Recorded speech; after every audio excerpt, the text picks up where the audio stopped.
Dorothy was living in Kansas. The movie's in black and white. I'll try to run through it quickly for you Vedantins here. And so she's discontented with life, as we all are. She's discontented. You need something more. She doesn't know what that is because she hasn't really gotten on the path yet. And then she runs away from home. She runs away from her life, trying to seek. And she meets this wizard on the path, in old Eastern European style wizard guy with a crystal ball. And it's like the first spiritual concept she's heard about, And he gives her all this woo stuff and everything, I'm going to go quickly. But then anyway, then a big storm starts brewing in her life, which is a metaphor for a big storm starts brewing. So she tries to get back to her safety.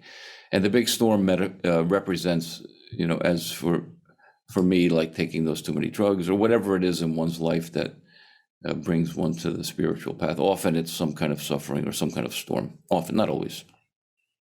Then she runs home, and then the storm knocks her out. This is very similar to mine. I mean, the drugs knocked me out.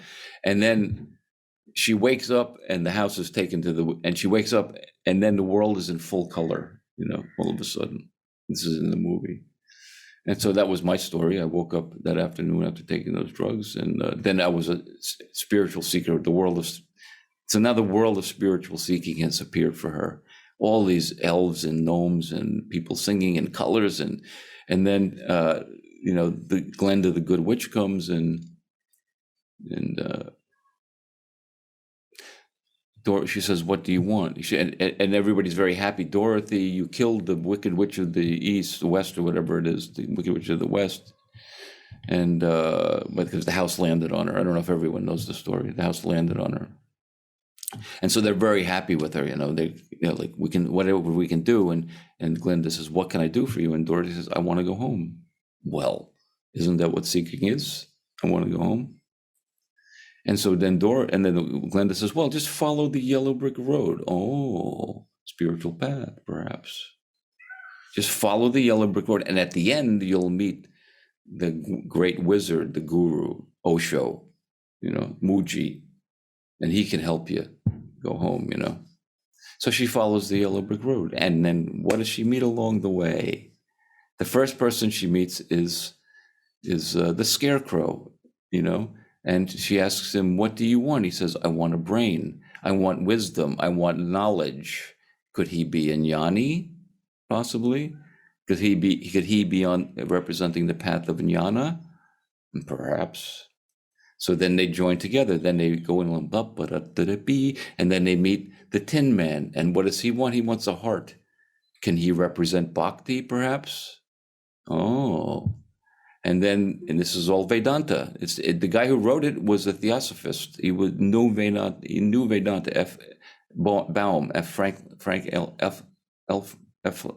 Frank Baum, whatever. He knew Vedanta. And then they're going along and they meet the cowardly lion who wants courage, which is karma yoga, the courage to live life in the unknown. So they meet all three of them, the major Vedanta teachings. But then they also meet the bad witch along the way. And she's the witch. She's the obstacle for Dorothy to come home. What's the obstacle for you to come home? Apparently, ego, could it be? Oh, could it be? And not only does the witch is not only the witch there, all her flying monkeys are there too. What are the flying monkeys? The flying monkeys? They're called vasanas, samskaras, the mental impressions and habits in your mind that are distracting you and scaring you and keeping you from freedom. So we have ego with all of the vasanas in the way of Dorothy coming home. Oh, very Vedantan, isn't it? Very spiritual path. So then they're traveling along, they're singing, "We're off to see the wizard, the wonderful Wizard of Oz." And they're very happily on their spiritual path, because spiritual path is fucking great, believe me. I often wish I could get back on the spiritual path. I can't. but I wish I could, I had incense and pictures of my gurus and books and meditation and living with gurus. And sometimes I wish I didn't wake up. It was a nice life, So then, too late now, even if I wanted to, it's not possible.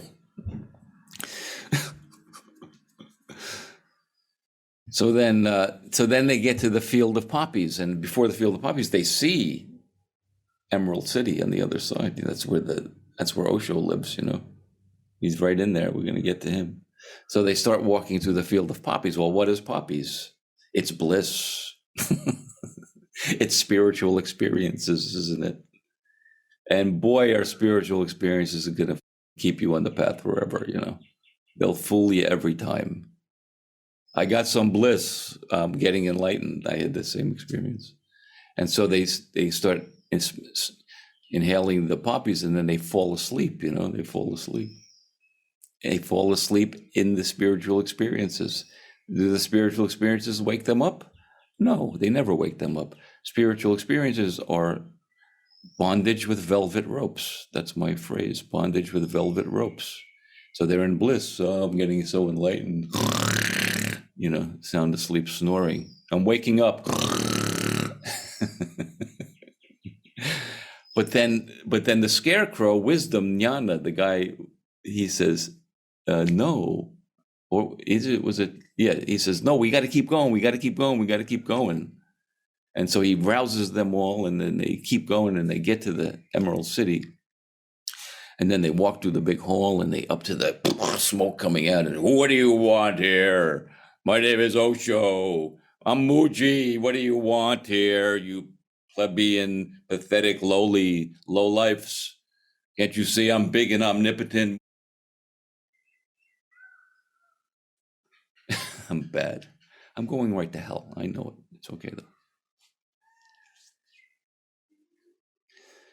And then, so Muji says to them, okay, so you want to go home? Okay, I can help you, no problem. Just do one little thing for me. I want you to go kill the wicked witch of the east, ego. I want you to go kill the ego and bring back the broom to prove that you've killed the ego, And of course they're terrified, and he's like, and the cowardly lion is trembling, and so they run off, And then they get to the witch's castle, and they get in there. And I guess Toto, the dog, gets stolen by the wicked witch, And so Dorothy confronts the wicked witch, the ego, big ego. And wicked witch has her dog, and I'm going to kill your dog. And Dorothy's fucking pissed off. She's ready now.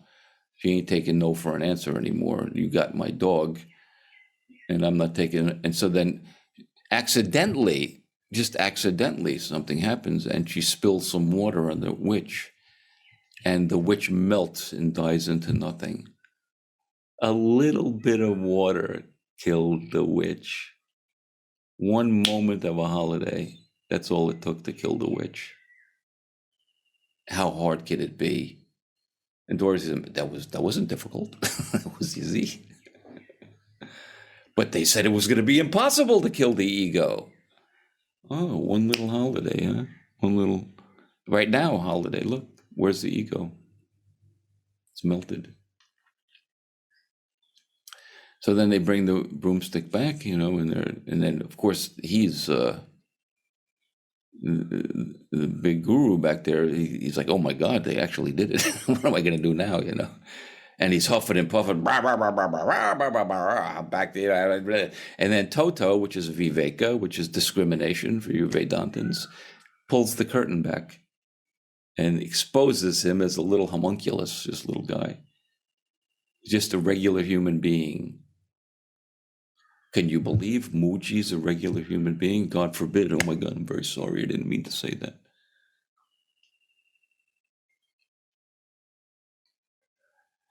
And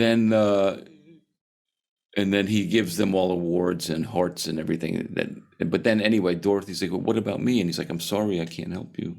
I can't help you, I'm very sorry. He's very heartbroken because he's a regular human being. He's got some heart, some compassion.